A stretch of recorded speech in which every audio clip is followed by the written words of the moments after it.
On est tous d'accord, non, les gens ne comprennent pas dehors. Et les gens devraient comprendre que si un jour on nous trouve bras dessus avec un mec, bon, c'est pas parce que c'est un proxénète, c'est parce que c'est un gars qui nous plaît. Peut-être que demain il nous plaira plus. Tant pis pour lui.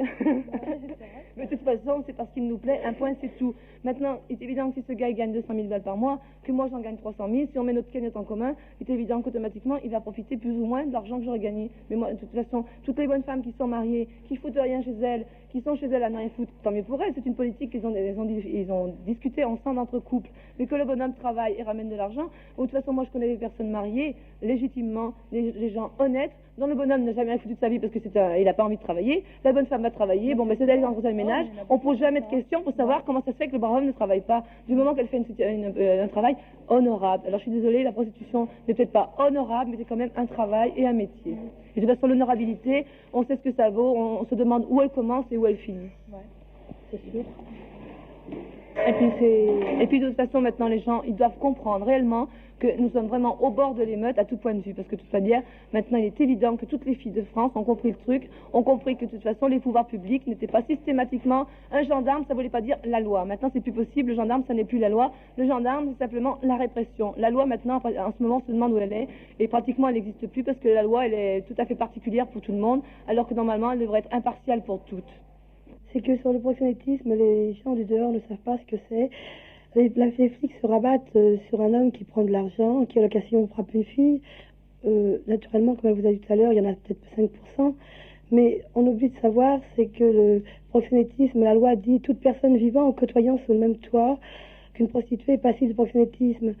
C'est-à-dire que si une mère vit avec sa fille qui est prostituée, elle est passive de proxénétisme. Si on vit avec une camarade, elle est passive de proxénétisme. Si on vit avec son frère, ou même seulement si nous côtoie, on est passive de proxénétisme. Toute personne est passive de proxénétisme. Alors on devrait parler à personne, vivre comme des chiennes, ce qui n'est pas possible dans la vie. Je ne me serais jamais prostituée si j'avais pas eu un événement grave dans ma vie qui m'est obligée, sinon, ou alors j'aurais fallu que je cambriole une banque. Mais de toute façon, je vais tellement bien costaud, puis ça, là, de toute façon, ça va trop loin.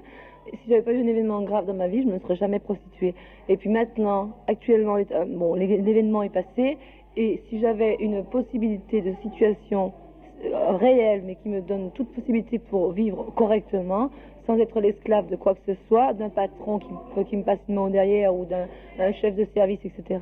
Il est évident que si j'avais la possibilité d'avoir une place vraiment correcte et qui donne toute possibilité de vie, du jour au lendemain, je lâche la prostitution, à condition que l'État veuille bien me laisser partir maintenant. Parce qu'avec l'engrenage actuel des procès-verbaux et des impôts, normalement, j'ai décidé de m'arrêter à la fin de cette année, mais je ne pourrai pas m'arrêter à la fin de cette année s'il n'y a pas quelque chose en ce sens, parce que je vais me retrouver avec des millions à payer et je vais me retrouver sans un sou. Par conséquent, je ne pourrai pas m'arrêter. Moi, là-dessus, je vais vous répondre franchement, parce que j'avais l'intention de m'arrêter à la rentrée des classes, parce que je voulais être, enfin, mesdames, vous saurez, c'était peu, mais pour moi, c'était beaucoup. Je voulais être nourrice, parce que j'aime les enfants, et j'ai 2 enfants moi-même, et j'adore les enfants.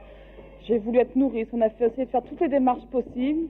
Et quand je suis arrivée devant la préfecture en disant voilà, si j'arrête de travailler, j'ai une villa à tel endroit, j'ai tout ce qu'il me faut, est-ce qu'on me permettra d'être nourrice? On m'a ri au nez en me disant vous, une putain, vous vous permettez de vouloir être nourrice. Et on m'a dit non madame. Eh ben non madame, et moi je continue à me prostituer parce que si j'ai pas de boulot qui permette d'élever mes enfants, d'être toujours avec eux parce que je dois être toujours avec eux, ils sont trop petits, eh ben je continue à me prostituer. Donc c'est bien la preuve qu'on ne peut pas faire un travail qui nous plaît parce que l'État ne permet pas de le faire et parce que la police intervient toujours au bon moment. Voilà.